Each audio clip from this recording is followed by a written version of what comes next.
Hang हो गया पूरा क्लास।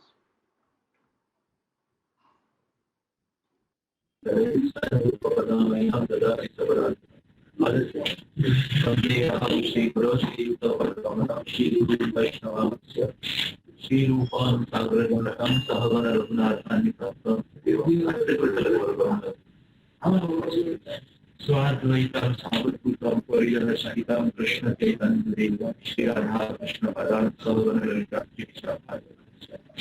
नमो विष्णुपदाय कृष्णकृष्णाय भूतले श्रीमते भक्तिवेदान्त स्वामिनिति नामिने नमस्ते देवे गौरवाणी प्रचारिणे विशेष हमारे पाश्चात्य काले श्री कृष्ण चैतन्य प्रभु नित्यानंद श्री अद्वैत गदाधर शिवासदि गौर भक्तवृंद हरे कृष्ण कृष्ण हरे हरे हरे राम राम राम।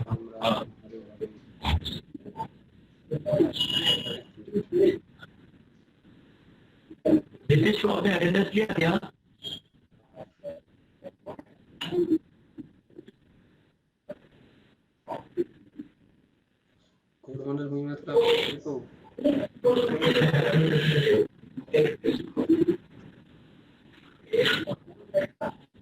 वॉइस में कौन कौन है? আমি আছে, গোবিন্দ বাবু আছে, অক্ষয় বাবু আছে, তিনজন। ओके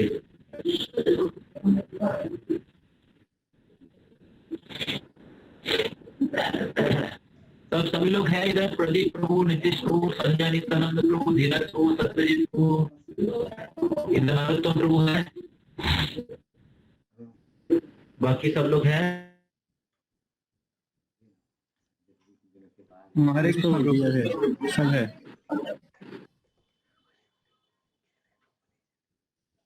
क्या बात कर रहे हैं?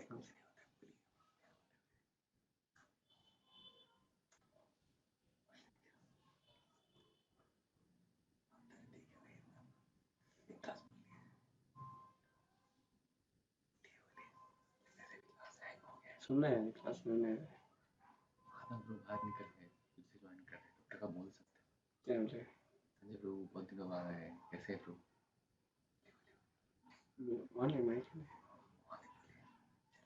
हरे कृष्ण संजय बाबू, হরে কৃষ্ণ প্রভু। কেমন আছেন বাবু? আরে এটা লাইভ ক্লাস, এখন কেমন আছে ডিসকাস করা যাবে না, প্রভু ক্লাস দেবে এখন। আচ্ছা ঠিক আছে। नित्यानंद प्रभु की जय। জয়। হরে কৃষ্ণ প্রভু, প্রণাম প্রভু। ধন্যবাদ। আমি খুব চেষ্টা করছিলাম আপনার ক্লাস অ্যাটেন্ড করার, কিন্তু হচ্ছিল না, কেন কি এখানে একটু তাড়াতাড়ি শুয়ে পড়তে হয়। তো সো সরি। তাও আজকে আমি প্ল্যান করেছিলাম যে আজকে যাও করে করবো অ্যাটেন্ড। কটায় ঘুমাও? আমার এমনি ইউজুয়ালি 9টার সময় ঘুম পেয়ে যায়, আর এখানে ভোরবেলা উঠতে হয়, আর খুব ঠান্ডা, আর এখানে মঙ্গলা আরতি। হ্যাঁ এখানে অনেক ঠান্ডা প্রভু, এখন কম্বল উঠে বসে আছি।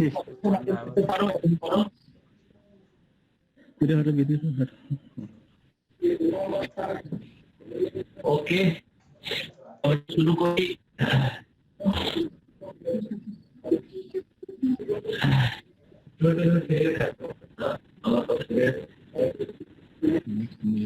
हरे बोल, আমার আওয়াজ কি ক্লিয়ার আছে? একটু নেট প্রবলেম আছে, বাট আওয়াজ পরিষ্কার আছে। ও আপনি এখন কোথায় আছেন? হ্যাঁ কোথায় আছেন এখন? কি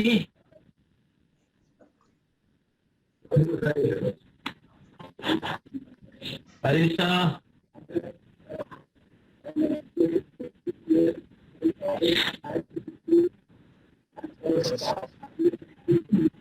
मेरा आवाज क्लियर है क्या?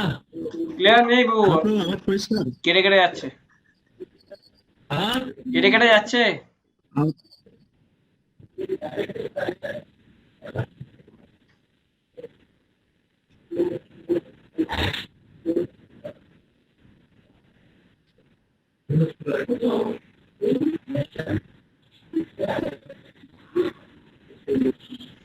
अक्षय प्रभु है। Yes, Prabhuji. हरि बोल। Yeah, Prabhuji, your voice is breaking, Prabhuji. मेरा डेटा खत्म हो गया। Okay, I'll recharge it, Prabhuji. Data means जो पैक है, वो पैक होता है 2 महीने 30 महीने का पैक होता है ना। Okay. Did you get any message like that? Did land or I should do I should do full recharge or only 2 GB recharge like that? दे वो क्या बोलते हैं, they were giving the message from 2-3 days. Ishwarpuri और ईश्वरपुरी के साथ चैतन्य महाप्रभु के जो विचार हैं, उसके बारे में हम लोग समझ, और कुछ समय रहेगा तो भागवतों से डिस्कस करेंगे। तो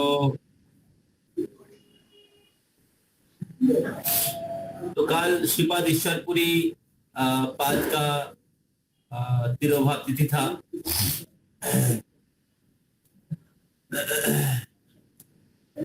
तो हम लोग जानते हैं कि ईश्वरपुरी पाद श्री चैतन्य महाप्रभु के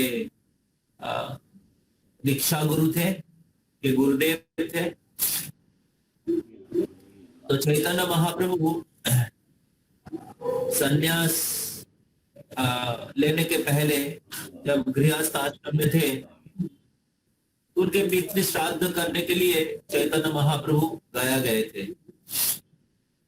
और गया जाने के बाद चैतन्य महाप्रभु को भगवान श्री विष्णु के जो चरण कमल है का दर्शन हुआ। उस स्थान में जितने पांडा लोग थे, वो लोग भगवान श्री विष्णु श्री कृष्ण के चरण कमल के महिमा वर्णन कर रहे थे। और चैतन्य महाप्रभु भगवान श्री कृष्ण के चरण कमलों की महिमा श्रवण करके और उनके चरण कमलों की दर्शन करके उनको दिव्य प्रेम जागृत हुआ। और चैतन्य महाप्रभु भगवान के प्रति भक्ति परायण हो गए। तो चैतन्य महाप्रभु गया आने से पहले एक विद्या का विलास कर रहे थे। तो चैतन्य महाप्रभु को सब लोग निमाई पंडित बोल के जानते थे। चैतन्य महाप्रभु के पिताजी जगन्नाथ मिश्र, वॉइस के किसी डिवोटी को दिखाई नहीं दे रहे। तो You're here only, Prabhuji, having prasadam little bit. Camera को घुमा के क्यों रखा है? Just went out for his parents' call. तो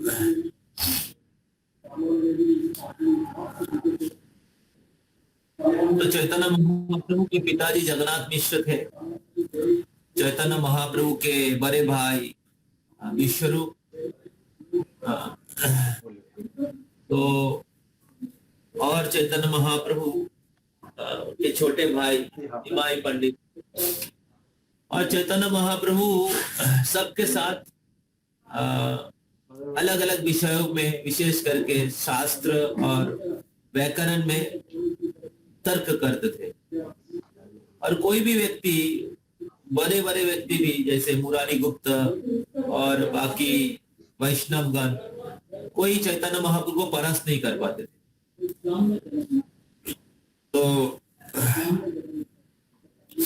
तो चैतन्य महाप्रभु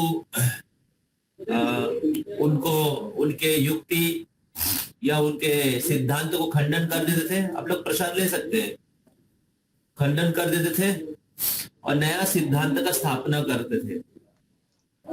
और फिर चैतन्य बाबू खुद अपना जो सिद्धांत है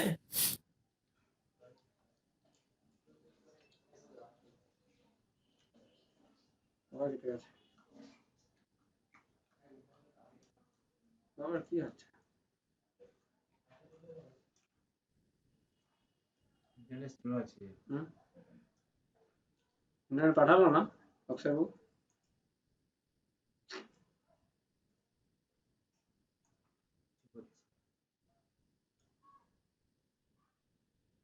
হরে কৃষ্ণ। হরে কৃষ্ণ।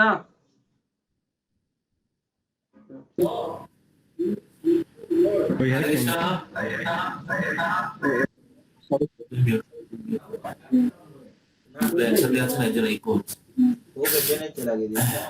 हरे कृष्णा। হ্যাঁ শুনতে পাচ্ছি বাবু। आप मुंह के कैसे बात करेंगे आप? समय ऑडिबल? Yes yes Audible.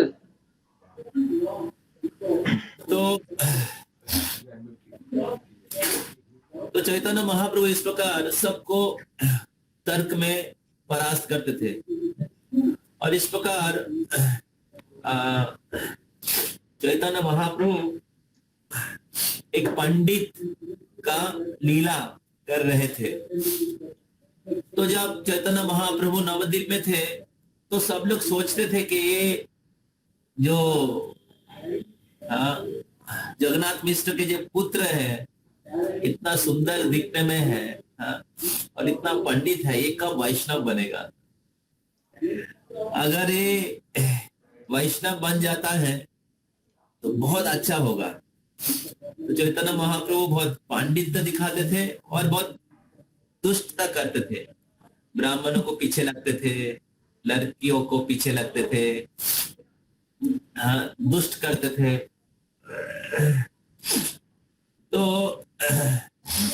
लेकिन जब चैतन्य महाप्रभु, उसी चैतन्य महाप्रभु जब गया में गए और भगवान के चरण कमलों के महिमा का श्रवण किए और भगवान के चरण कमलों का दर्शन किए तो उनके अंदर कृष्ण भक्ति का जागरूक हुआ। और फिर चैतन्य महाप्रभु उसी स्थान पे निवास कर रहे थे। ईश्वरपुरी पाद उनसे मिले। तो जब ईश्वरपुरी से मिले तो ईश्वरपुरी से चैतन्य महाप्रभु के साथ बहुत भगवान के बारे में, कृष्ण के बारे में बहुत बातचीत हुआ, चर्चा हुआ दिन रात। और चैतन्य महाप्रभु ईश्वरपुरी से बहुत प्रभावित हुए। और फिर चैतन्य महाप्रभु ईश्वरपुरी के कुछ किताबें पढ़ रहे थे। ईश्वरपुरी ने कुछ किताब दिया था, कृष्ण लीलामृत बोल के एक किताब, मोस्टली अगर थोड़ा अलग हो सकता है नाम। तो कृष्ण लीलामृत जो किताब है, तो किताब पढ़ के चैतन्य महाप्रभु ईश्वरपुरी पाद के पास आके बोला कि आपके किताब में थोड़ा सा त्रुटि है, आपके क्या बोलते हैं, लिखनी में आपके जो लिखा हुआ, आपके लिखा में कुछ त्रुटि है। तो आप थोड़ा इसको संशोधन कर सकते हैं। तो ईश्वरपुरी पाद ने कहा ठीक है, आप बताइए क्या संशोधन हो सकता है। तो चैतन्य महाप्रभु ने कुछ सजेशन दिया ईश्वरपुरी पाद को। ईश्वरपुरी उसको लेके सोचने लगे कि इसमें सच में इसका मीनिंग क्या है और इसको किस कारण लिखा गया है और क्या एग्जैक्ट शब्द होना चाहिए। तो ईश्वरपुरी बहुत सोच के, बहुत विचार करके उनको लगा कि जो शब्द दिया गया है, व्यवहार किया गया है, वो परफेक्ट है, तो उसको परिवर्तन करने की कोई जरूरत नहीं है। जो सही भाव और सही तत्व, सही ज्ञान, सही भाव दोनों प्रदान कर रहे हैं। तो तब माधवमत ईश्वरपुरी ने चैतन्य महाप्रभु को कहा कि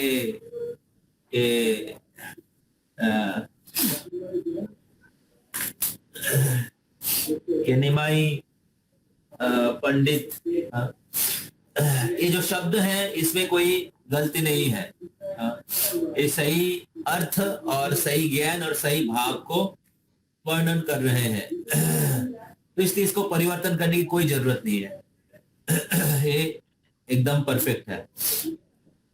तो चैतन्य महाप्रभु को जब कहा ईश्वरपुरी, तो चैतन्य महाप्रभु पहली बार के लिए मान लिए। तो पहली बार चैतन्य महाप्रभु किसी वैष्णव से हारे थे। इसके पहले चैतन्य महाप्रभु के पास किसी भी व्यक्तियों का तर्क होता था, चैतन्य महाप्रभु तो जाते थे तर्क करने के लिए और उसको परस्त करके अपना सिद्धांत स्थापन कर देते थे, और फिर बाद में खुद ही अपना सिद्धांत को खंडन करके नया सिद्धांत स्थापन कर देते थे, और फिर नया सिद्धांत को खंडन करके फिर और नया सिद्धांत खंडन बना देते थे, और सब लोग आश्चर्यचकित हो जाता था, कैसे कैसे बोल सकता है, कितना विद्वान है। वो चैतन्य महाप्रभु जब ईश्वरपुरी के पास आए तो हार गए, और चैतन्य महाप्रभु ने कहा कि हे श्रीपाद ईश्वरपुरी, आप जरूर भगवान के महान भक्त हैं, भगवान के शुद्ध भक्त हैं, इसलिए आप जो कह रहे हैं वो सही है। और इस प्रकार चैतन्य महाप्रभु ईश्वरपुरी के चरणों में आत्मसमर्पण किया और बहुत विनम्रता से, बहुत दैन्यता पूर्वक ईश्वरपुरी पाद की सेवा की, और ईश्वरपुरी से प्रश्न जिज्ञासा किए और उनसे श्रवण किए, और उसके बाद चैतन्य महाप्रभु ईश्वरपुरी से दीक्षा ग्रहण किए। तो चैतन्य महाप्रभु स्वयं भगवान है, उनको किसी से दीक्षा लेने की कोई जरूरत नहीं है। चैतन्य महाप्रभु सारे ज्ञान के स्रोत है, भगवान। जन्मादि जस्व तरफश्चार्थेषु अभिज्ञो सराट, तो भगवान सब कुछ के आदि है, उनको किसी से ज्ञान लेने की कोई जरूरत नहीं है। लेकिन फिर भी चैतन्य महाप्रभु ठीक और बोला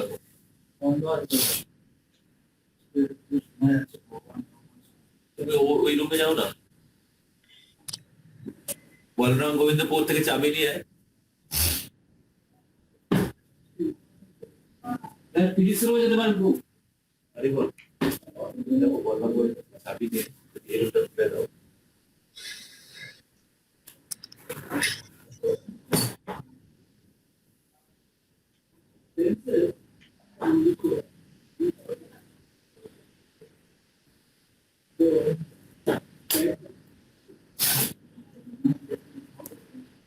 अरे बोल।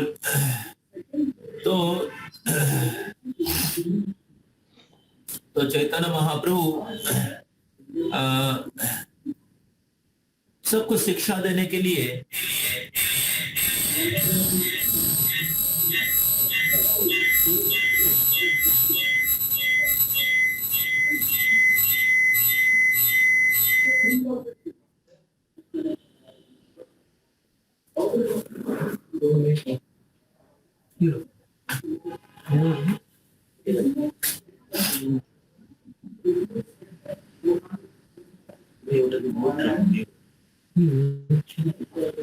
কি বলছেন? এই বন্ধ করো, দরজা বন্ধ করো।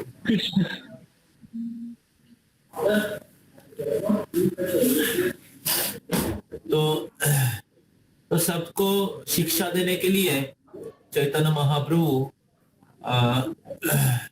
गुरु परंपरा से चैतन्य महाप्रभु दीक्षा लिए, और दीक्षा लेने के समय शास्त्र में कहा गया है तद विज्ञानार्थम स गुरु एवाहि गच्छेत। हाँ, तो उस परम विज्ञान को समझने के लिए स गुरु एवाहि गच्छेत, गुरुदेव के पास गच्छेत मतलब जाना चाहिए, शिष्य को गुरु के पास जाना चाहिए। और गुरु के पास जाके क्या करना चाहिए? आदि गुरु आश्रय, गुरु की आश्रय लेना चाहिए। फिर सद्धर्म परीक्षा, उनसे प्रश्न जिज्ञासा करना चाहिए और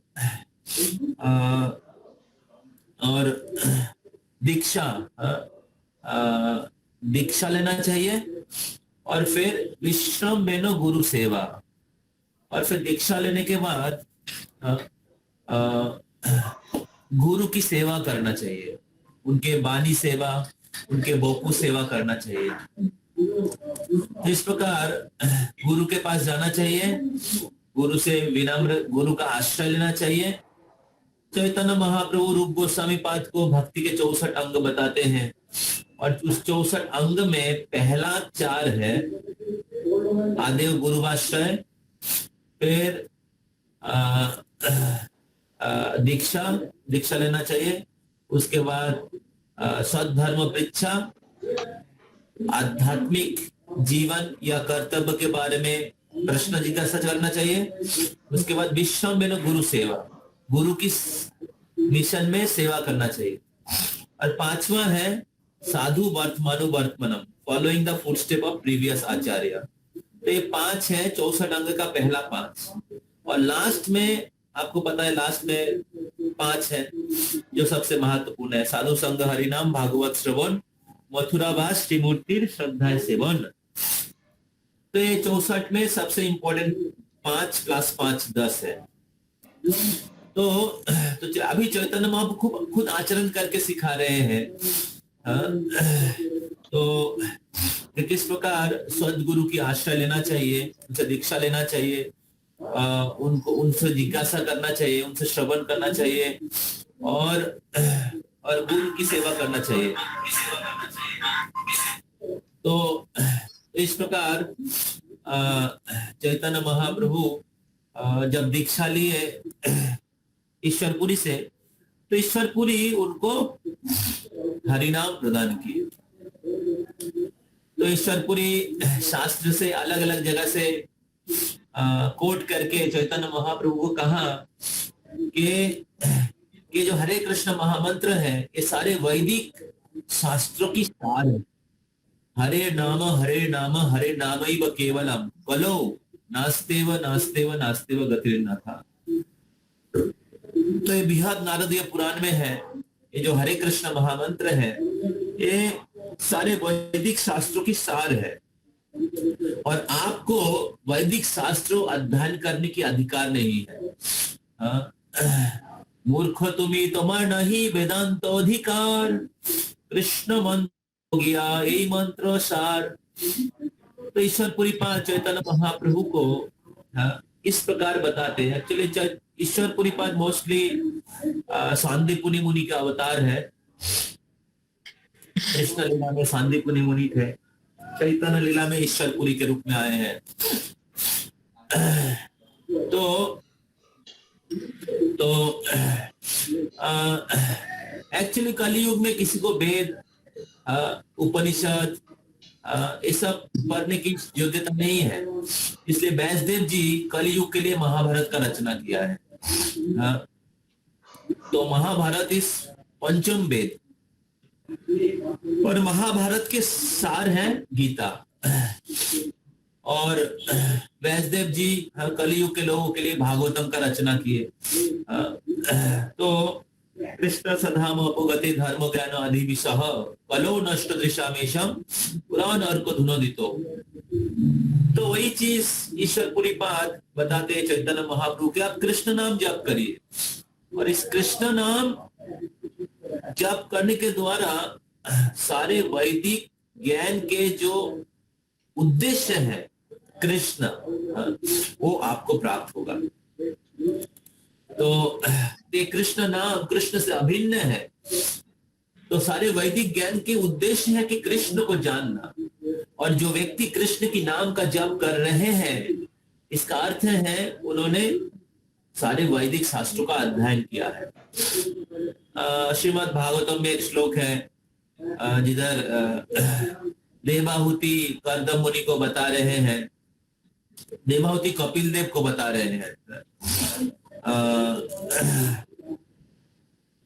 अहोबतो सपचतो गोरियान जीवाग्रे वर्तते नाम तुभ्यम ते पुस्तपस्ते जुबो शाश्नुरार्या ब्रह्मानि चूर्णाम गृह्णन्ति एते। तो अहोबतो सपचतो गोरियान, हे भगवान आपका दिव्य नाम अगर सपचो मतलब चंडाल, जो कुत्ते का मांस खाते हैं, तो आपका नाम अगर चंडाल के जुबा में उच्चारित होता है, अहो बतो सपचतो गोरियान जो जीवाग्रे वर्तते नाम तुभ्यम, आपके नाम अगर कुकुर पाक करके खाने वाले व्यक्ति के जीवा में उच्चारित होता है, तो ये मान लेना चाहिए तेपुस तपस्ते, उन्होंने सारे तपस्या किया लिया है। तेपुस तपस्ते झूबू, सारे यज्ञ किया है। शाश्नूर, सारे पवित्र तीर्थों में नहाया है। और आर्या, सारे वैदिक शास्त्रों का अध्ययन किया है। तेपुस तपस्ते झूबू शाश्नूर आर्या ब्रह्मानि चूर्णाम गृह्णन्ति एते। क्योंकि पवित्र तीर्थों में स्नान करने की, वैदिक शास्त्रों के अध्ययन करने की और यज्ञ करने की और तपस्या करने की एक ही उद्देश्य है। उद्देश्य क्या है? मामेकम शरणम ब्रज, भगवान के चरणों में शरणागत होना। तो सारे वैदिक शास्त्रों अध्ययन करने की, तपस्या करने की, दान करने की, यज्ञ करने की उद्देश्य एक ही है, भगवान के श्री चरणों में आत्मसमर्पण करना। तो दूसरे ओर अगर कोई भगवान के चरणों में आत्मसमर्पण किया है, अर्थात भगवान के चरणों में आत्मसमर्पण करने का अर्थ है कि भगवान के आश्रय लिया है और भगवान के नाम के आश्रय लिया है, तो इसका अर्थ है कि उसने सारे यज्ञ, तपस्या, दान, स्नान सब कुछ कर लिया है। जैसे कोई व्यक्ति जज है, हाई कोर्ट में बैठ के जजमेंट देता है, तो उनको क्या हम लोग पूछते हैं कि आपका 10th पास सर्टिफिकेट दिखाइए या आपका 12th पास सर्टिफिकेट दिखाइए। तो जज बैठा हुआ है, इसका मतलब क्या? सब कुछ कर लिया है। उसी प्रकार कोई भगवान के नाम जप कर लिया, इसका जब कर रहे हैं, इसका अर्थ है सारे यज्ञ, दान, तपस्या सब कुछ किया है, क्योंकि सब कुछ का उद्देश्य है भगवान के नाम का जप करना। तो इसीलिए chanting Hare Krishna is perfection of spiritual life, is a topmost activity of spiritual practice. Chanting Hare Krishna is a topmost activity of spiritual practice. And that's what Srila Prabhupada says.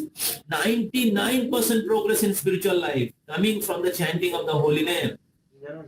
Prabhupada बोलते हैं कि your chanting Hare Krishna, your 16 noun is your ticket going back to Godhead.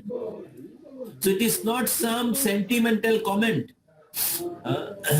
It is based on scripture, and we should not take it cheaply. We should not take the chanting, our regular chanting cheaply, that oh, I am doing every day. Anyway, I am chanting 16 noun, and we chant casually. We take it very cheaply, and therefore our chanting goes on mechanically. We chant not investing our heart, investing our intention to revive our love for Krishna. We are chanting as a ritual, not chanting with our desire to develop love for Krishna. So the sadhana bhakti should be performed with the desire to develop love for Krishna. Then only sadhana bhakti will take you to raganuga bhakti. If the desire is not involved, then you are doing ritual or you are doing punya.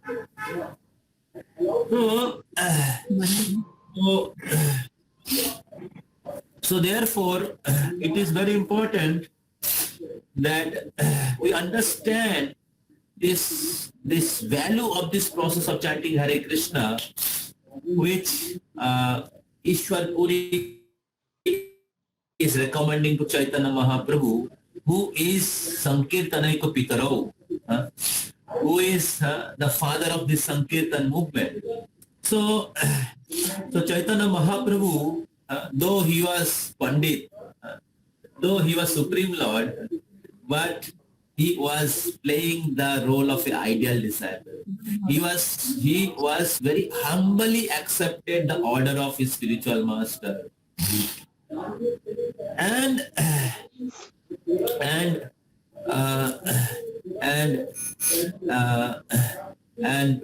as an order of his spiritual master, गुरु की आज्ञा के हिसाब से श्री चैतन्य महाप्रभु हर दिन बहुत श्रद्धा पूर्वक भगवान के नाम का जप और कीर्तन करने लगे।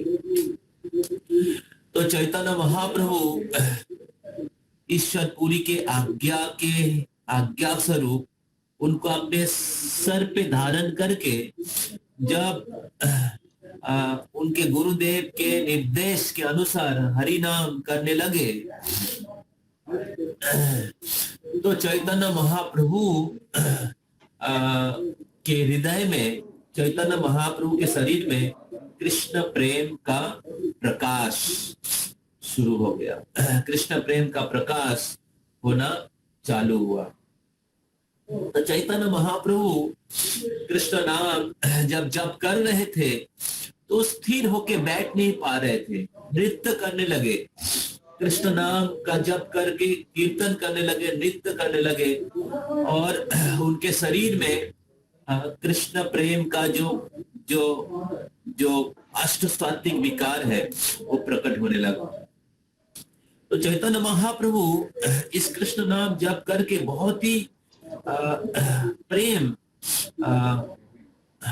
का अनुभव कर रहे थे, कृष्ण के प्रति प्रेम का अनुभव कर रहे थे, और उनको नाम के प्रति और फेथ, नाम के प्रति और विश्वास और जागरूक होने लगा। और चैतन्य वो बोल रहे थे कि हमें पता नहीं कि मेरे गुरुजी मेरे को क्या मंत्र दिया, और इसका जप करने के द्वारा मेरे को पागल के जैसा हो रहा है। तो चैतन्य महाप्रभु उनके गुरु के पास गए और गुरु के पास जाके बोला, कीबा मंत्र दिला गोसाई, कीबा तारे बोल, जो पीते मंत्र कोरिला पागल। तो हे गुरुदेव, आपने क्या मंत्र दिया? ये जब मंत्र मैं जप करता हूँ ये मेरे को हमें उन्मादग्रस्त अवस्था कर देते हैं, मैं पागल के जैसा हो जाता हूँ, मैं एक जगह रह नहीं पाता हूँ, कभी मैं हंसता हूँ, कभी मैं रोता हूँ, कभी मैं लोटपोट करता हूँ। कृष्ण के प्रति प्रेम का अनुभव होता है। तो ईश्वर पुरी जब सुना तो बहुत खुश हो गए। तो ईश्वर पुरी बहुत खुश हो गए और उन्होंने कहा कि मेरे प्रिय शिष्य, मैं बहुत खुश हूँ आपकी भक्ति से। आप इस हरिनाम जप करने की पूर्णता प्राप्त किया है। You have perfected your chanting, you have perfected your practice, and because of that you have manifested all that transcendental quality of a devotee. शुद्ध भक्त की जो दिव्य गुणावली है, उसका शुद्ध भक्त या हरिनाम जप करने के द्वारा जो दिव्य प्रेम का अनुभव होता है, वो उसका प्रकाश आपके अंदर हो रहा है।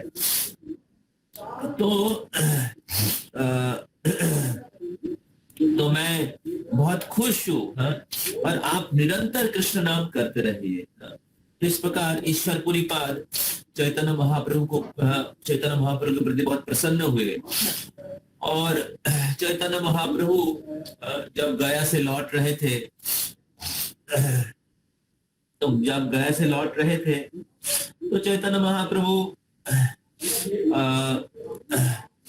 कृष्ण नाम जप कर रहे थे, कृष्ण नाम कीर्तन कर रहे थे, और जितना समय बीत रहा था उतना ही कृष्ण के प्रति उनकी प्रेम और गाढ़ा हो रहा था। और जब कन्हई नाट्यशाला के पास आए चैतन्य महाप्रभु गया से झारखंड होके, तो कृष्ण के प्रति विरह, कृष्ण के प्रति प्रेम और तीव्र हुआ, और चैतन्य महाप्रभु कृष्ण को ढूंढ रहे थे कि where is Krishna, where is Krishna, Krishna कहाँ है, कहाँ जाए कहाँ पाए मुरली बदन, मैं कहाँ जाऊं, कहाँ मेरे को कृष्ण मिलेगा। और हर जगह में कृष्ण को ढूंढ रहे थे, हर जगह में कृष्ण को देख रहे थे। तो उस समय भगवान श्री कृष्ण जो प्रेम पुरुषोत्तम है, जो लीला पुरुषोत्तम है, वो चैतन्य महाप्रभु जो भी कृष्ण है, तो चैतन्य महाप्रभु को दर्शन दिए। और जब चैतन्य महाप्रभु कृष्ण को दर्शन किए, तो कृष्ण के तरफ दौड़ के गए और कृष्ण को आलिंगन किए, और कृष्ण चैतन्य महाप्रभु को आलिंगन किए। और जब चैतन्य महाप्रभु उधर श्रीमद् भागवतम में, चैतन्य चरितामृत में कृष्ण के बारे में वर्णन किया गया है, तो चैतन्य महाप्रभु दर्शन किए थे।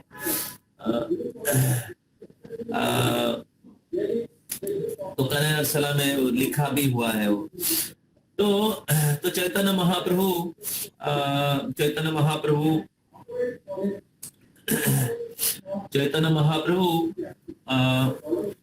कृष्ण को आलिंगन करके अश्रु वर्षण कर रहे थे, और उस समय चैतन्य और भगवान श्री कृष्ण अदृश्य हो गए। और जब भगवान श्री कृष्ण अदृश्य हो गए तो चैतन्य महाप्रभु उधर कृष्ण के विरह में बेहोश होके उधर गिर गए। और जब उनका होश आया तो उनको कृष्ण नहीं मिला, और जब कृष्ण नहीं मिला तो कृष्ण को पुकारने लगे, कृष्ण को ढूंढने लगे, और कृष्ण कृष्ण कृष्ण कृष्ण कृष्ण कृष्ण कृष्ण है, कृष्ण केशव कृष्ण केशव कृष्ण केशव पाहि माम, राम राघव राम राघव राम राघव रक्ष माम। इस प्रकार कृष्ण नाम कीर्तन करते हुए, कृष्ण को ढूंढते हुए चैतन्य महाप्रभु प्रेम संकीर्तन का शुरुआत किए। तो अभी चैतन्य महाप्रभु गए थे गया में पंडित निमाई, और जब वापस आए गया होके, और ईश्वरपुरी से मिलने के बाद जब वापस आए नदिया में, नवद्वीप में, तो चैतन्य महाप्रभु एक भावुक, एक बहुत ही प्रेमी भक्त है। तो सब लोग आश्चर्यचकित हो गया कि निमाई का क्या परिवर्तन है। तो सब लोग बहुत खुश हो गया, और फिर चैतन्य महोत्सव को बुलाया, सारे वैष्णवों को बुलाया। क्या बोलते हैं, एक भक्त है उसका नाम भूल गया मैं, शुक्लांबर ब्रह्मचारी के घर में। और फिर चैतन्य महाप्रभु ने कहा क्या क्या हुआ उधर, और फिर चैतन्य कहने लगे कि आप लोग कितने महान हैं, आप लोग कितने भाग्यशाली है कि आप लोग बचपन से भक्त हैं, लेकिन मैं कितना दुर्भागा हूँ, मेरा इतना साल विद्या के विलास में ही बीत गया, मैं कृष्ण की भक्ति नहीं किया, मैं कितना समय मैंने वेस्ट कर दिया कृष्ण की भक्ति नहीं करके। लेकिन आप लोग बहुत भाग्यशाली है कि आप लोग वैष्णव है, आप लोग कृष्ण नाम कीर्तन करते हैं, कृष्ण की भक्ति कर रहे हैं। अभी आप लोगों की कृपा से हमें कृष्ण भक्ति मिला है। और फिर चैतन्य महाप्रभु इस प्रकार बताते हैं, और फिर आगे चैतन्य महाप्रभु अपने हृदय का बात व्यक्त करते हैं कि हम लोग कृष्ण नाम का संकीर्तन करना चाहते हैं। और फिर चैतन्य महाप्रभु कुछ ही दिन में श्रीवास ठाकुर के घर में संकीर्तन का शुरुआत की। तो कृष्ण भक्ति का वितरण, आस्वादन और वितरण का शुरुआत की। तो तो इसमें एक बहुत महत्वपूर्ण शिक्षा चैतन्य महाप्रभु हम सभी भक्तों को दे रहे हैं। आप लोग बहुत ध्यान पूर्वक सुनिए। चैतन्य महाप्रभु उनके सारे जो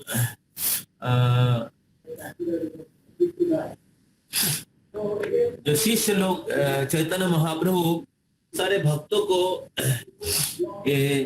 सबको ये शिक्षा दे रहे हैं कि अगर हम लोग श्री गुरुदेव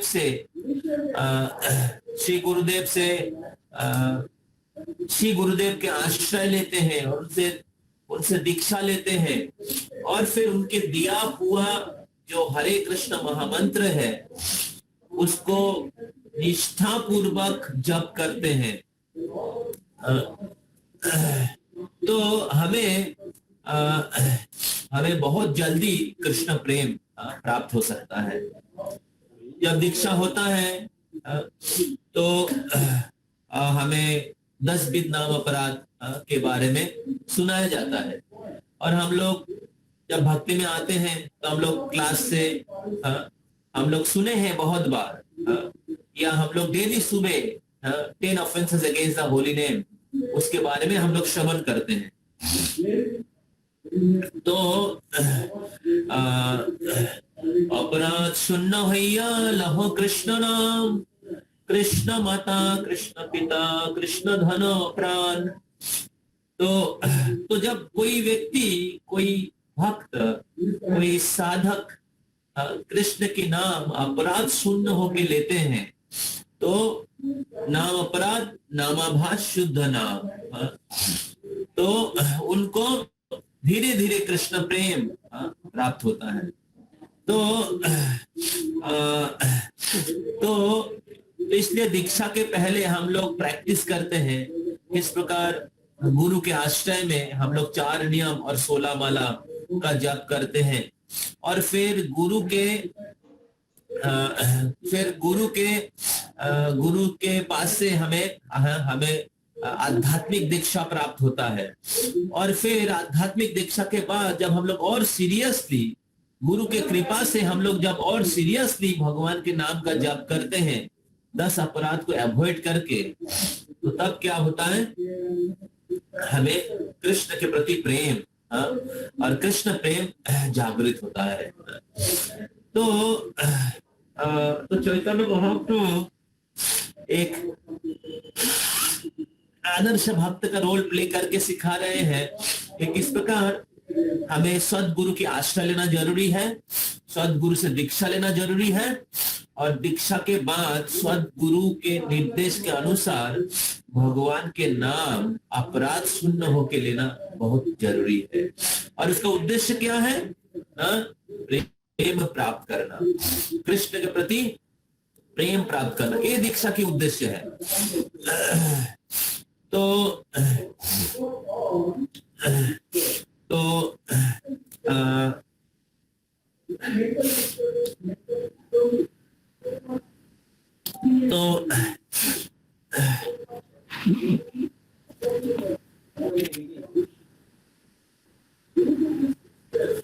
साधारणतः हम लोग सभी लोग, ज्यादातर लोग कॉलेज यूनिवर्सिटीज में पढ़ाई करने के लिए आए थे, इंजीनियर, डॉक्टर, बिजनेसमैन, अलग अलग व्यक्ति, और हमारे पास बहुत अहंकार था कि मैं ये हूँ, मैं वो हूँ। लेकिन जब भक्तों के संग आते हैं, भक्तों के संग में हम लोग आते हैं, भक्तों से, भगवान के शुद्ध भक्तों से मिलते हैं या श्रील प्रभुपाद की किताबों का संस्पर्श में आते हैं, तब हमारे जीवन में परिवर्तन होने लगता है। हम लोग नास्तिक से या अहंकारी व्यक्ति से धीरे धीरे भक्त बनने लगते हैं, जो श्रील चैतन्य महाप्रभु भी आपने उदाहरण से सिखा रहे हैं। और फिर जब भक्तों के संग में हम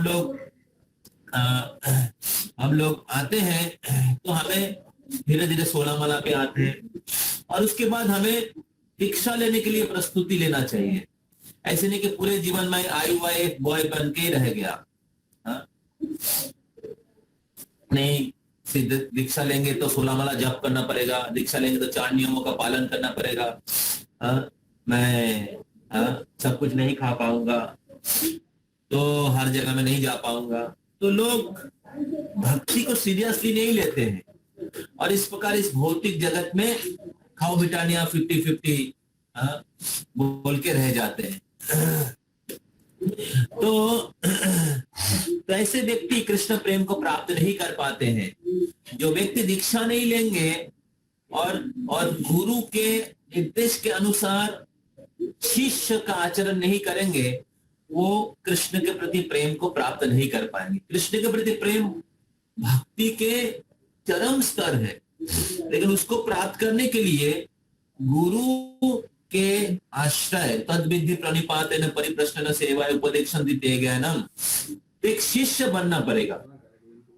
गुरु के आदेश के अनुसार, गुरु के निर्देश के अनुसार कृष्ण की निर्देश को पालन करने की प्रैक्टिस करना पड़ेगा। और जब हम लोग प्रैक्टिस करेंगे तो क्या होगा, अनर्थ निवृत्ति होगा, फिर निष्ठा, रुचि, भाव, प्रेम प्राप्त होगा। तो चैतन्य महाप्रभु उस प्रेम को देने के लिए आए हैं और खुद आचरण करके दिखा रहे हैं कि किस प्रकार गुरु से आश्रय लेना चाहिए, गुरु से दीक्षा लेना चाहिए और कृष्ण प्रेम प्राप्त करना चाहिए, और फिर बाद में उस कृष्ण प्रेम का वितरण करना चाहिए। तो जैसे चैतन्य महाप्रभु कृष्ण प्रेम की वितरण कर रहे थे, तो 2 प्रकार के शिष्य होता है। एक प्रकार के शिष्य होता है जो सेंटिमेंटल डिसाइपल। सेंटिमेंटल डिसाइपल मतलब उसको फॉलोअर कहते। फॉलोअर मतलब गुरु को मानते हैं, प्रभुपाद को मानते हैं, या इस्कॉन में आते हैं, हरिनाम करते भी है, प्रसाद खाते हैं, मंदिर आते हैं, लेकिन भक्ति के जो अंग है उसमें कमिटेड नहीं है। भक्ति का जो प्रोसेस है उसमें कमिटेड नहीं है, या गुरु की आज्ञा को एज इट इज फॉलो नहीं करते, तो उसको कहते हैं followers. They are more about sentimental level. कभी जो इच्छा वो करते हैं, कभी इच्छा हुआ तो फॉलो करते हैं, कभी इच्छा नहीं हो तो फॉलो नहीं करते। तो इसको कहते हैं sentimental disciple or followers. The disciple is he who abide the discipline of spiritual master। जो गुरु का शासन मानते हैं उसको शिष्य कहते हैं।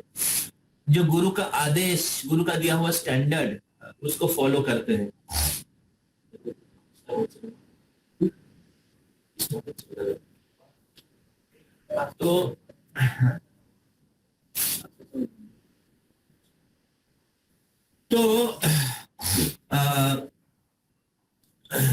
तो शिष्य होते हैं जो गुरु का आदेश, जैसे 16 माला, 4 नियम, शिल प्रभुपाद जी की किताबें पढ़ना, भक्तों के संग लेना, प्रसाद खाना, एकादशी का पालन करना, और गुरु से श्रवण करना, और फिर गुरु के आंदोलन में कुछ सेवा करना। तो ऐसे नहीं, तो ये सारे चीज एक शिष्य जो भी आश्रम में हो वो अच्छे से पालन करते हो। तो इस प्रकार शिष्य हमेशा गुरु के प्रति अपना जो संबंध है, रिलेशन है, उसके बारे में सचेतन है। He always consider that I am a servant of my spiritual master. More than any other relationship of this world, his relationship with Guru is the topmost priority. So he may be engineer, he may be doctor, he may be husband, he may be wife, he may be a father, he may be son, but for him, a disciple of his guru is the topmost priority. He considered himself. Voice के भक्त लोग video में आ जाइए. So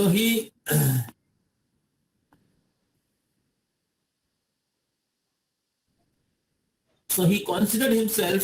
बाकी लोग हैं इधर. Yes, sorry. क्या दिख रहा है यहाँ पे आके बैठी आगे आगे. यस प्रभु. अरे कहाँ गए थे लोग? वो साइडে বসেছিলাম. Here only bro, everyone is here. ये लोग क्लास भी करते घूमते भी हैं. না বাবু সাইডে বসেছিলাম, মানে সাইড থেকে শুনছিলাম. हाँ, সাইড থেকে শুনছিলাম.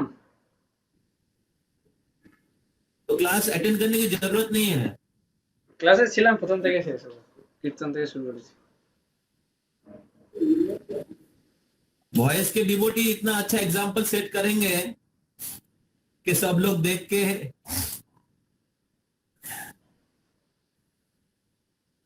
वॉइस के डिवोटी अगर ऐसा एग्जाम्पल सेट करेंगे तो बाकी लोग क्या करेंगे? आप क्लास में बैठ के प्रसाद ले सकते हैं, लेकिन इसका मतलब नहीं क्लास हो रहा है और आप पूरे वॉइस घूम रहे हैं.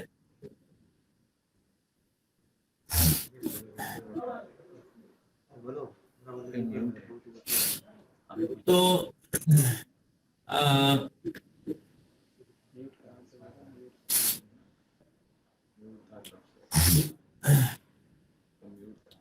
so we should not be a follower. We should not be a just a follower, spiritual follower, not disciple. So we should try to become a good disciple. Then our life will be perfect. Then Krishna will see that this person is very, very serious. This person who is serious to attain Krishna, he will take initiation. Initiation is not some cheap activities और some fashion के लोग car खरीदते हैं, computer खरीदते हैं और गुरु भी खरीद लिए. ऐसे बहुत लोग होते हैं. लोगों को दिखाने के लिए कि मेरा भी गुरु है, इसलिए वो दीक्षा लेते हैं, लेकिन गुरु के आज्ञा का पालन नहीं करते हैं. गुरु को बीच बीच में बुलाते हैं, दक्षिणा देते हैं और सोचते हैं कि गुरु मेरा नौकर है. गुरु के पास सरेंडर नहीं करते हैं. तो ऐसे शिष्य गुरु बन के रह जाता है. और ऐसे बहुत गुरु होते हैं केवल अनुयायी बनाने के लिए दीक्षा देते हैं और गुरु के लाइफ में घुस नहीं पाते हैं. गुरु के दुनिया में रहते हैं, शिष्य के दुनिया में रहता है. शिष्य अपने दुनिया में बॉस बन के बैठा हुआ है और गुरु अपने नेम फेम फॉलोअर के लिए पैसे के लिए अनुयायी बनाते हैं. ऐसे बहुत गुरु मिल जाएंगे और ऐसे बहुत शिष्य तो भरे पड़े हुए हैं. तो इसमें ना गुरु का फायदा होता है ना शिष्य का फायदा होता है. तो चैतन्य महाप्रभु को जब कृष्ण के बारे में पता चला और ईश्वरपुरी का संग प्राप्त हुआ तो तुरंत उन्होंने चैतन्य ईश्वरपुरी के चरणों में संपूर्ण रूप से सरेंडर किए और उनके आदेशों का बहुत सीरियसली पालन किए. तो और हम लोग देखते हैं कि किस प्रकार चैतन्य महाप्रभु को बहुत जल्दी कृष्ण प्रेम प्राप्त हुआ. तो उसी प्रकार हमें भी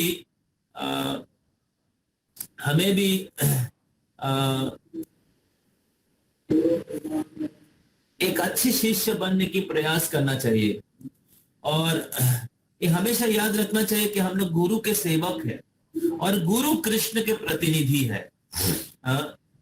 गुरु कृष्ण के प्रतिनिधि है और गुरु को उतना ही सम्मान करना चाहिए जितना कि कृष्ण को सम्मान करना चाहिए.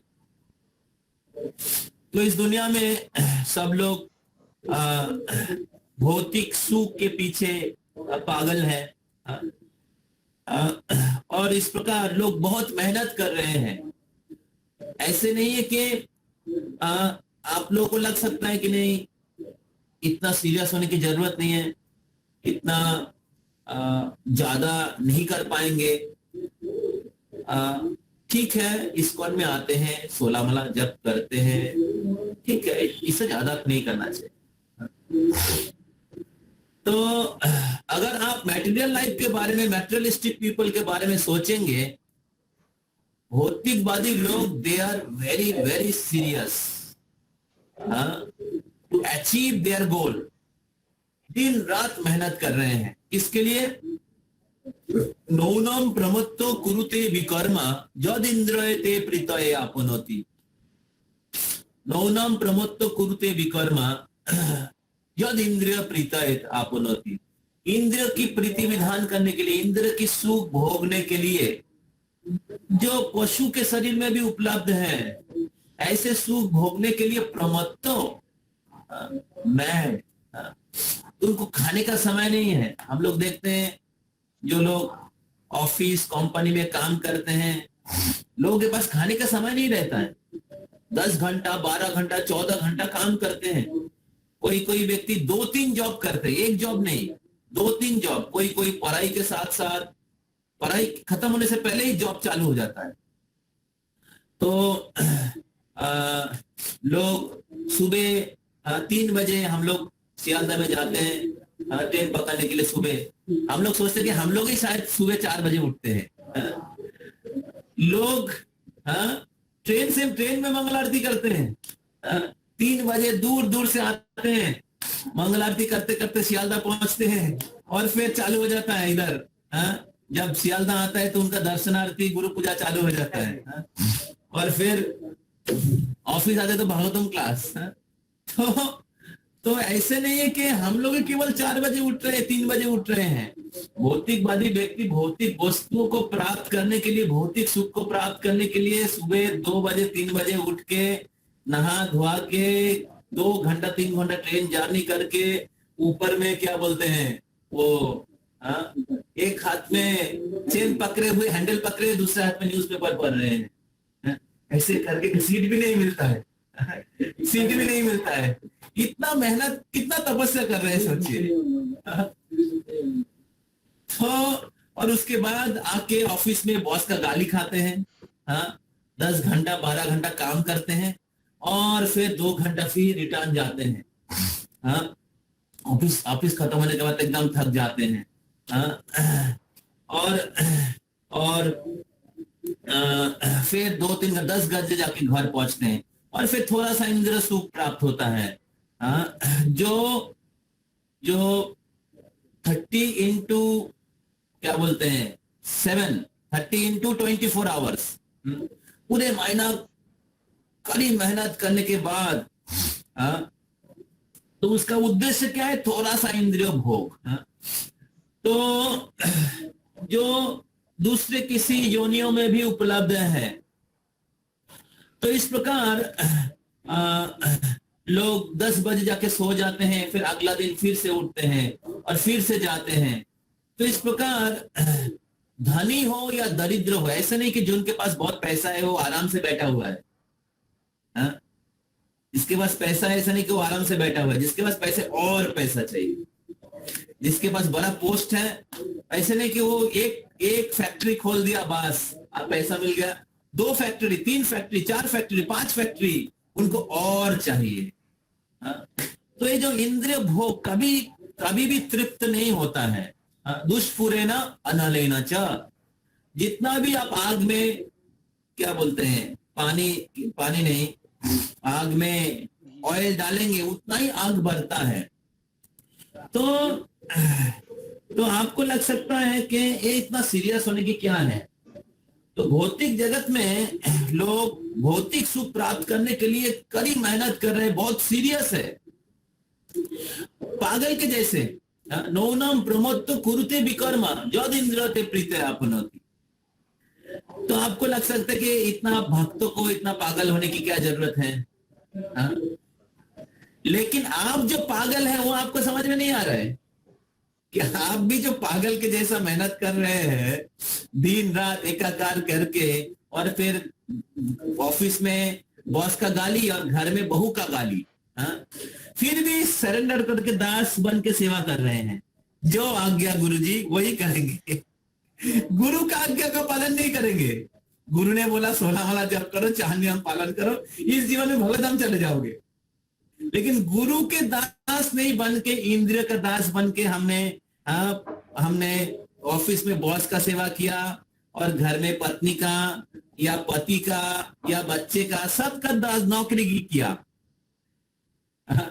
मिला क्या? लाभ ना होइलो किछु घटिलो जंजाल।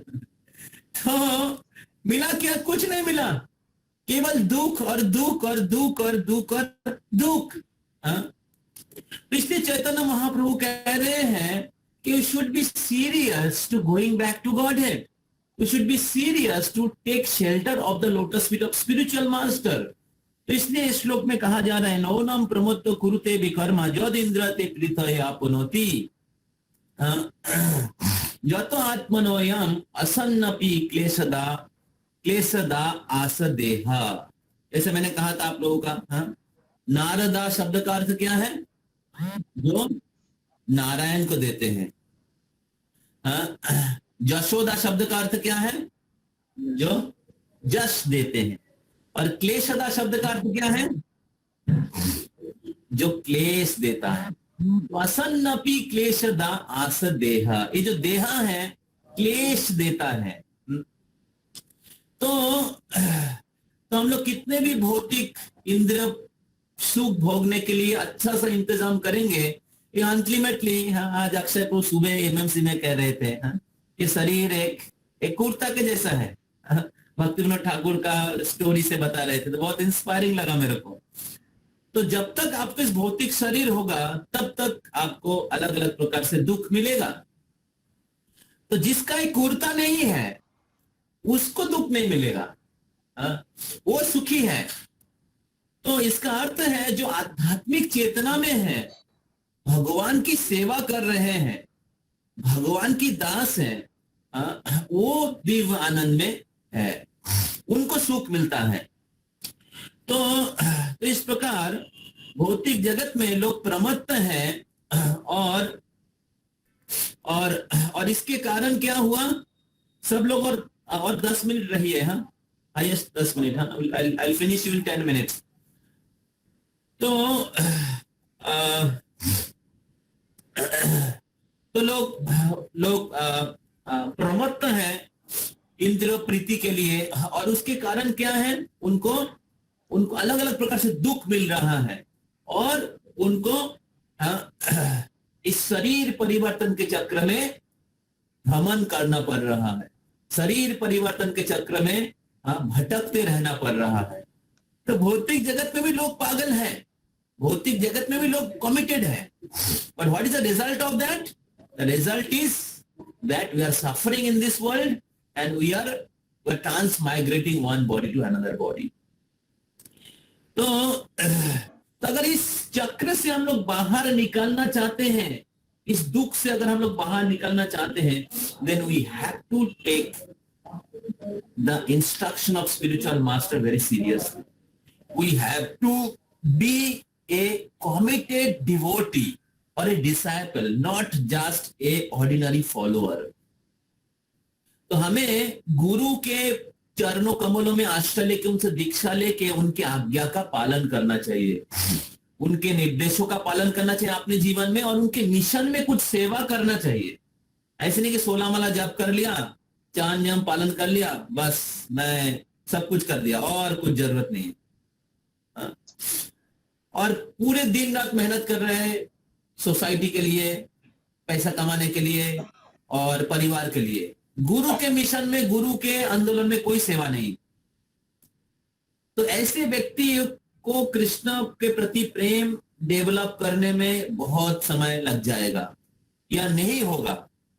तो जो गुरुदेव आपको दीक्षा दिया है, कृष्ण भक्ति दिया है, उनके मिशन में कुछ टेंजिबल सेवा करने की प्रयास करना चाहिए, अपने योग्यता के अनुसार कुछ सेवा करने की प्रयास करना चाहिए।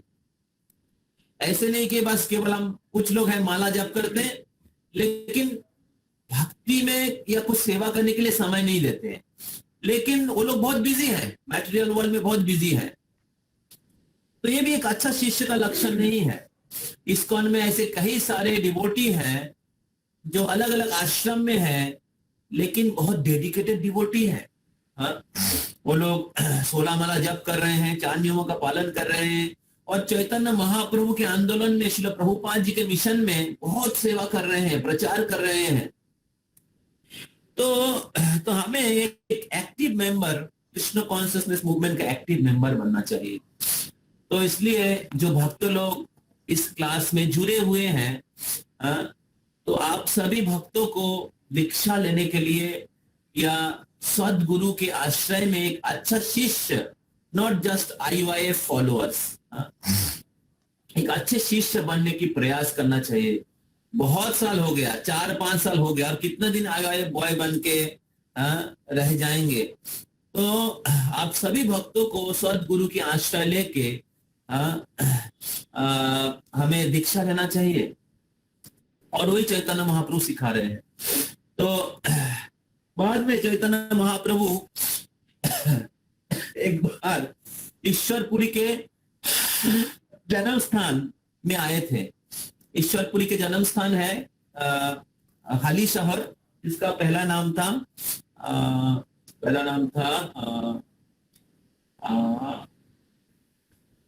भूल गया पहला नाम, बहुत सुंदर नाम है। तो उस हाली शहर में जब आए थे तो चैतन्य महाप्रभु उनके गुरु के जन्म स्थान को जन्म स्थान जान के बहुत सम्मान प्रदान किए और चैतन्य महाप्रभु कहने लगे कि मेरे गुरु के आविर्भाव स्थान है, ये मेरे लिए सर्वोच्च, सबसे श्रेष्ठ, सबसे सम्मान की जगह है।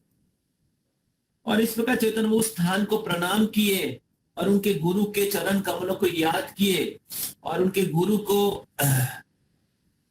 को स्मरण करके उनको प्रणाम किए और फिर उस स्थान के धूली को चैतन्य महाप्रभु अपने उत्तरी से अपने गल वस्त्र में बांध के उसको अपने सर पे लगाए। तो इसका अर्थ क्या है? इसका अर्थ कि कैसे गुरु को, जो भगवान के प्रतिनिधि है गुरु, उनको हाईएस्ट रेस्पेक्ट देना चाहिए। तो चैतन्य महाप्रभु जिस प्रकार उनके गुरु के जन्म स्थान को सम्मान प्रदान कर रहे हैं, और जब चैतन्य महाप्रभु उस स्थान के जो मिट्टी को अपने चादर में बांध लिए, उस स्थान से उस स्थान में जितने भी वैष्णव लोग थे, सब लोग उस स्थान के मिट्टी खोदने लगे और खोद के अपने क्या बोलते हैं गल वस्त्र उत्तरी में बांधने लगे। और ऐसे करते करते उधर एक बहुत बड़ा एक तालाब बन गया। तो वो तालाब अभी भी है, हम लोग गए थे बहुत साल पहले। उस तालाब का नाम है चैतन्य डोबा। एक डोबा बन गया, एक तालाब बन गया। तो इससे शिक्षा है कि किस प्रकार गुरु को हमें सर्वोत्तम सम्मान देना चाहिए, और तभी हम लोग कृष्ण के प्रति जो हमारा जो शरणागति है, कृष्ण के प्रति हमारा शरणागति, गुरु के प्रति शरणागति होके हम लोग उसको अनुशीलन करते हैं। दीक्षा काले शिष्य करे आत्मसमर्पण, सही काले कृष्ण तारे करे आत्मसम। तो दीक्षा के समय जब हम लोग गुरु के पास संपूर्ण रूप से सरेंडर करते हैं, तब कृष्णा अपना कर लेते हैं। तो और गुरु के जो जन्म स्थान की मिट्टी को सम्मान देने की अर्थ है कि हम लोग गुरु के आज्ञा को पालन करते हैं, गुरु के जो आदेश हैं उसको हम लोग सर्वोत्तम सम्मान करते हैं, उसको हम लोग अपने सर पे, अपने हृदय से लेते हैं। इस प्रकार श्रील प्रभुपाद जी उनके गुरुदेव की आज्ञा को अपने हृदय स्वरूप लिए थे। इस प्रकार श्रील प्रभुपाद जी उनके गुरु के आंदोलन में सेवा किए थे। जिस प्रकार जिस प्रकार शिल प्रभुपाद जी के शिष्यगण शिल प्रभुपाद जी के एक विनम्र सेवक के भांति उनके आज्ञा को पालन कर रहे हैं इस संकीर्तन आंदोलन में, उसी प्रकार हमें भी चैतन्य महाप्रभु और आचार्यगण शिल प्रभुपाद और शिल प्रभुपाद जी के शिष्यगण के जैसे हमें उनके शिष्य या उनके दासानुदास बनने की प्रयास करना चाहिए, और इस प्रकार हम लोग हमारे आध्यात्मिक जीवन को सफल बना पाएंगे। तो भौतिक जगत में लोग कमिटेड है या उन्मत्त है इंद्रिय प्रीति के लिए, लेकिन उसका रिजल्ट क्या है? दुख और एक शरीर से दूसरे शरीर। लेकिन कोई अगर गुरु के प्रति कमिटेड होता है, गुरु के प्रति शरणागत होता है, गुरु के आज्ञा को सीरियसली पालन करते हैं, तो उनको कृष्ण प्रेम का जो प्रेम दशा वो प्राप्त होता है। तो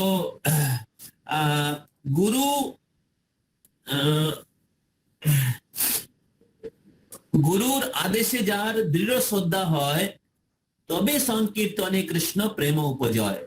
तो संकीर्तन में किनको कृष्ण प्रेम प्राप्त होगा? जो गुरु के आदेश के प्रति जिनका दृढ़ श्रद्धा है। गुरु आदेश जार दृढ़ श्रद्धा है तबे संकीर्तने कृष्ण प्रेम उपजय। तो गुरुदेव कृष्ण के प्रतिनिधि हैं, तो जितना हम लोग गुरु के प्रति कमिटेड होंगे और गुरु को संतुष्ट करने के लिए हर प्रकार को प्रयास करेंगे, कृष्ण को संतुष्ट करने के लिए हर प्रकार से प्रयास करेंगे, तो उनको कृष्ण प्रेम प्राप्त होगा। तो कृष्ण परम सत्य है। भौतिक जगत में लोग भौतिक सुख के लिए पागल के जैसा है, लेकिन ये कृष्ण तो परम सत्य है। तो प्रहलाद महाराज को हिरण्यकशिपु कहते हैं कि आपके भगवान कहाँ पे हैं? प्रहलाद महाराज बोलते हर जगह में है। बोले इस पिलर के अंदर है? बोले क्यों नहीं, इधर भी है। तो जब पिलर को तोड़ा तो उस पिलर से भगवान श्री नरसिंहदेव प्रकट हुए। सत्यम विधातुम निज भृत्यवासितम। तो उनके भक्तों के वचन को सत्य प्रमाण करने के लिए सत्यम विधातुम निज भृत्यवासितम मैप्तिं च भूतेषु अखिलेषु चात्मनः अद्भासितम् अद्भुत रूपम स्तंभे सभायां न मृगम न मानुषम। इस प्रकार उनके भक्त प्रहलाद के वचन को सत्य प्रमाण करने के लिए भगवान जो परमात्मा के रूप में सारे अणु परमाणु के अंदर है, वो ही भगवान एक अद्भुत रूप लेके स्तंभे सभायाम, उस सभा में जो स्तंभ है उस स्तंभ से ना मृगम ना मानुषम, आधा सिंह और आधा मनुष्य के रूप में प्रकट हुए। तो भगवान परम सत्य है, भगवान सर्वत्र है, हरि सर्वत्र सर्वदा। तो उसके लिए हमें पागल होना चाहिए, उसके लिए हमें कमिटेड होना चाहिए, और वही मनुष्य जीवन का सफलता है। अगर हम लोग मनुष्य जीवन को अगर कृष्ण की सेवा के लिए, कृष्ण को संतुष्ट करने के लिए प्रमत्त होते हैं, वही हमारा जीवन का परफेक्शन है, और वही चैतन्य महाप्रभु सिखा रहे हैं। तो either we become mad for Maya or we become mad for Krishna. There is no third option. There is no third option. और वो हम लोग प्राप्त कर सकते हैं गुरु के सहायता से। तो गुरु ट्रांसपेरेंट वाया मीडिया है। तो इसलिए मेरा निवेदन है आप सभी भक्तों को, जो भक्त लोग गुरु आश्रय लिए हैं या जो भक्त लोग गुरु आश्रय लेंगे, जो भक्त लोग दीक्षा लिए हैं, become a committed disciple, become a son of your spiritual father. Spiritual master is a spiritual father, and he loves his disciples so much. Even we will not get that much love from our family member, relatives, and even our parents also. The love which Guru offer. So therefore, we should reciprocate with such divine spiritual master, Srila Prabhupada, previous acharyas and our gurus. तो इस प्रकार ईश्वरपुरी माधवेंद्र पुरी पाद की सेवा किए थे, और माधवेंद्र पुरी के कृपा से ईश्वर पुरी को चैतन्य महाप्रभु जैसे शिष्य प्राप्त हुए। तो गुरु को संतुष्ट करके बिना हम लोग स्पिरिचुअल लाइफ में परफेक्शन नहीं प्राप्त कर सकते। अगर हम लोग गुरु को संतुष्ट करते हैं तो हर परफेक्शन आपके लिए अवेलेबल है। तो इसलिए हमें हमेशा चिंतन करना चाहिए गुरु हमसे क्या चाहते हैं, गुरु का मूड क्या है, गुरु कैसे उनके गुरु को संतुष्ट करने के प्रयास कर रहे हैं, गुरु की आज्ञा क्या है। तो हमें ये हमेशा सोचना चाहिए, गुरु से श्रवण करना चाहिए, गुरु के लाइफ को ऑब्जर्व करना चाहिए, गुरु के मिशन में कुछ सेवा करना चाहिए, गुरु से मौका मिले तो प्रश्न पूछना चाहिए, गुरु की वाणी सेवा करना चाहिए, गुरु के बोपू सेवा करना चाहिए, गुरु के बारे में श्रवण करना चाहिए, और गुरु के जो अच्छे डिसाइपल हैं उनके एसोसिएशन लेना चाहिए। हरे कृष्णा कृष्ण कृष्ण हरे हरे, हरे राम राम राम हरे हरे। श्रीपाद माधवेंद्र पुरी की, महाप्रभु की, शिल प्रभुपाद की, पन गुरु वृंद की, समवेत गौर भक्त वृंद की, निताय गौर प्रेमानंदे हरि बोल।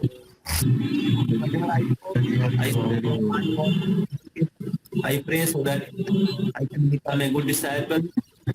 I can become a committed disciple of my spiritual master and Srila Prabhupada, and do some service for their pleasure.